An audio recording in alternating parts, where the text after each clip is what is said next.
Organizational leadership. Organizational leadership are people-oriented and goal-centered. Establish a vision for their companies. It also implement strategic approaches toward carrying out vision, motivating individuals along the way. Organizational leadership is a leaders who will not only establish a vision of their companies and willing to empower individuals and influence their organization. Sustaining change. Sustaining change, leaders must lead the process of coping with change by articulating and clearly setting the direction for change. Facilitate the ability of people to collaborate in the changes process and constantly engage in activities and intervention that motivate and inspire those engaged in the changes process. Organizational change can be difficult. Even the proper understanding of your organization, culture, and how people will react it. To maintain organization change, we have just implemented. For reforms to transform, the innovation introduced by the transformational leader must be institutional and sustained.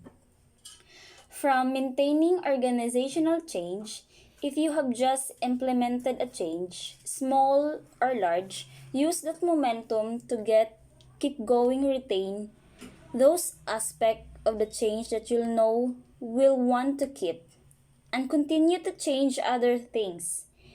Start a philosophy of continuous improvement and don't allow employees to get complacent. Involve them and let them suggest change as well. Make sure everyone within the organization knows about the successes of previous change, which will make change popular and keep it place within the organization.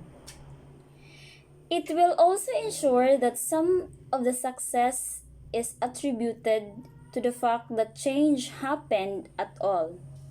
If you do this successfully and make clear how the change benefited the lives of the employees instead of just organization as an entity, they will be more enthusiastic about any future change the organization may undergo. During the change stage, organization incorporate new behaviors and employee uncertainty eases.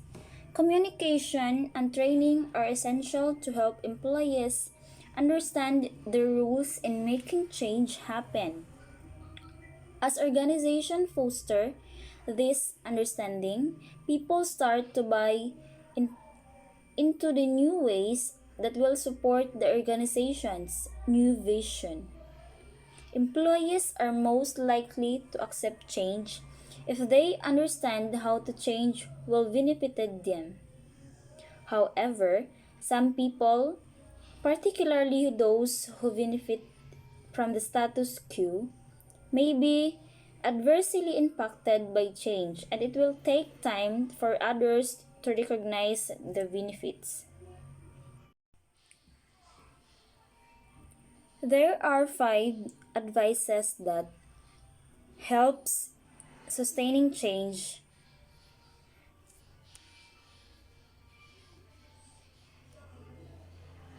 Number 1,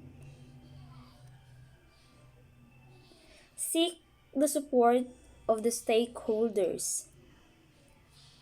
The leaders must build a strong coalition of allies in order to push for any meaningful change that would yield results.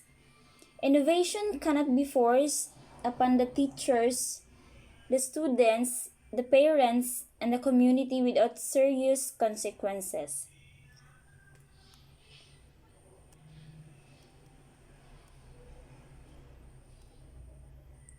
Number 2, get people involved early and often. Resistance drop off in proportion to the involvement of participants.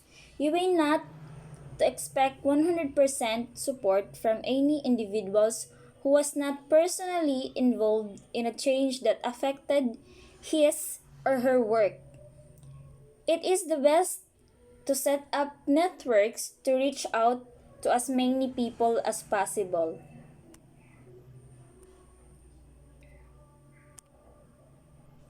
Number three, plan a communication campaign to sell the innovation.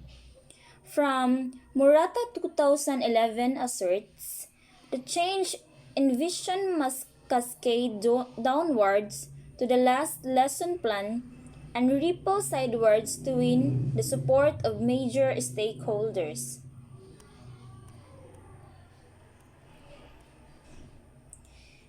Number four, ensure that innovation is understood by all. The benefits and costs must be appreciated and weighed carefully.